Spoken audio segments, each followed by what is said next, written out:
Shalom, Ibu, Bapak, Saudara, Saudari yang dikasihi Tuhan Yesus Kristus. Jumpa dengan saya dalam Bina Iman GKI Krasis Solo dengan Pendeta Claudius Lisias Sutrisno. Mari sebelum kita bersama membaca dan merenungkan sebagian dari firman Tuhan, kita berdoa. Tuhan Yesus, pada saat ini kami bersyukur untuk hari baru. Untuk saat ini kami boleh Tuhan bangunkan dalam keadaan sehat. Kami diberi Tuhan semangat sukacita. Kami rindu untuk mengawali kehidupan kami pada hari ini dengan mendengarkan sabda-Mu. Berbicaralah kepada kami Tuhan, supaya kami dapat mengerti akan kehendak-Mu untuk kami terapkan dalam hidup kami. Dalam nama Tuhan Yesus Kristus kami memohon. Amin.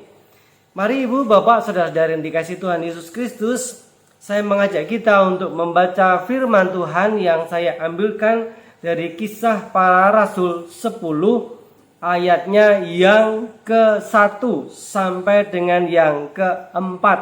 Bagian dari perikop yang diberi judul oleh Lembaga Alkitab Indonesia, Petrus dan Kornelius.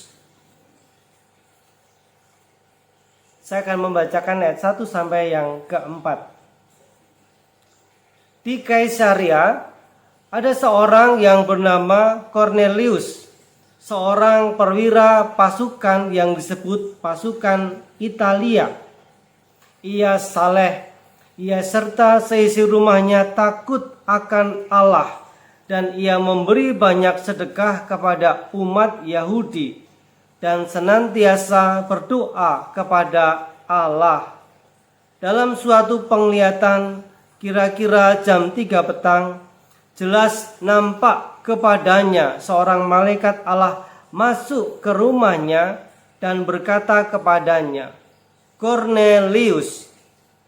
Ia menatap malaikat itu dan dengan takut ia berkata, "Ada apa Tuhan?" Jawab malaikat itu, "Semua doamu dan sedekahmu telah naik ke hadirat Allah, dan Allah mengingat engkau." Demikianlah sabda Tuhan. Berbahagia kita yang mendengar dan yang melaksanakan dalam hidup kita hari lepas hari. Ibu, Bapak, Saudara-saudari yang dikasihi Tuhan Yesus Kristus, kita tidak hendak membahas Petrus dan Kornelius, tetapi kita akan membahas tokoh yang bernama Kornelius ini dalam bacaan kita dari Kisah Para Rasul 10. Secara khusus ayat 1 sampai dengan 4 yang kita beri tema kesalehan yang sejati. Apakah yang dimaksudkan dengan saleh?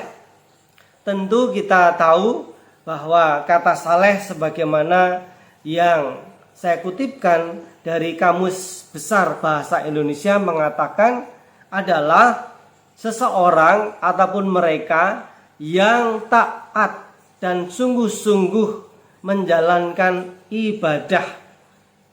Nah, apakah ibadah?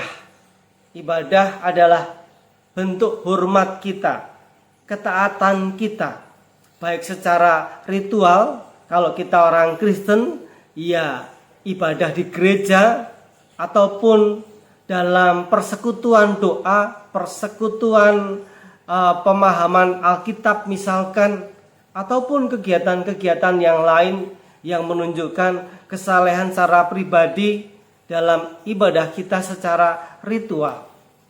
Namun tidak hanya berhenti pada ibadah secara ritual formal seperti di gereja, ataupun mungkin dengan membangun mezbah keluarga, persekutuan keluarga, tetapi juga mewujud nyatakan ibadah kita, yaitu dalam kehidupan sehari-hari. Sebagaimana Kornelius, ia tidak hanya taat, takut akan Tuhan, takut dalam arti bukan ketakutan, tetapi takut dalam arti menaruh hormat, menaruh kasih kepada Tuhan, mengutamakan hidupnya, bahkan dikatakan tidak hanya dirinya, tetapi ia dan keluarganya beribadah kepada Allah. Luar biasa. Kornelius ini adalah seorang perwira. Ia rasanya bukan orang Yahudi karena dikatakan bahwa ia adalah perwira dari pasukan Italia. Nah, di sini kita melihat bahwa Cornelius tidak hanya memperhatikan orang-orang yang mungkin sesuku atau sebangsanya, tetapi ia juga memperhatikan orang yang berbeda dengan dia, yaitu dikatakan di sini bahwa Cornelius telah membantu umat Yahudi, yaitu artinya orang-orang Yahudi. Dan apa yang dilakukannya dengan baik, dengan tulus, dipandang oleh Tuhan sebagai sebuah kesalehan, sebagai sebuah kebaikan yang tulus. Sehingga Tuhan mengutus malaikatnya untuk menjumpai Cornelius. Dan Cornelius ketika diajak bicara oleh malaikat Tuhan, menyapa malaikat itu dengan sebutan Tuhan. Tentu bukan malaikat itu yang disebut Tuhan, tetapi ia mengimani bahwa utusan Tuhan itu, malaikat itu menyampaikan kehendak Tuhan. Nah, disinilah Ibu, Bapak, Saudara-saudari yang dikasihi Tuhan Yesus Kristus, mari kita tetap tekun beribadah di dalam situasi di tengah-tengah masa pandemi yang masih berlalu, dan bahkan kemarin kita sempat untuk ibadah tatap muka, namun saat ini kita harus kembali beribadah secara online. Bapak, Ibu, Saudara yang dikasihi Kristus, kita tetap tekun dalam beribadah. Kita percaya bahwa Allah hadir di mana-mana, di mana 2-3 orang berkumpul di dalam nama Tuhan Yesus, maka di sana Tuhan Yesus hadir. Kita percaya bahwa segala kehidupan kita, apa yang kita laksanakan ketika untuk kemuliaan Tuhan, pasti akan diperkenan oleh Tuhan.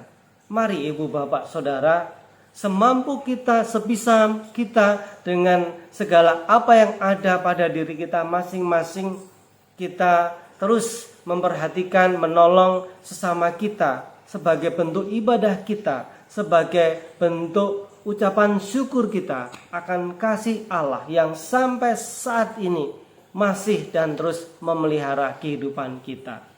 Mari kita berdoa. Tuhan Yesus, terima kasih untuk berkat pada saat ini. Kami bersama-sama boleh mendengarkan sebagian dari firman-Mu. Biarlah kami diberi Tuhan juga hikmat, kesetiaan untuk memberlakukan agar hidup kami menjadi umat Tuhan, pribadi-pribadi Kristen yang saleh, yang sejati, yang tidak hanya saleh dalam ibadah secara ritual formal kami, tetapi kami saleh, kami taat juga dalam melaksanakan kehendak Tuhan untuk memperhatikan sesama kami yang dalam kesulitan. Tuhan, kami menyerahkan seluruh kehidupan kami ini ke dalam tangan kasih-Mu. Di dalam nama Tuhan Yesus Kristus kami memohon, kami mengucap syukur. Amin.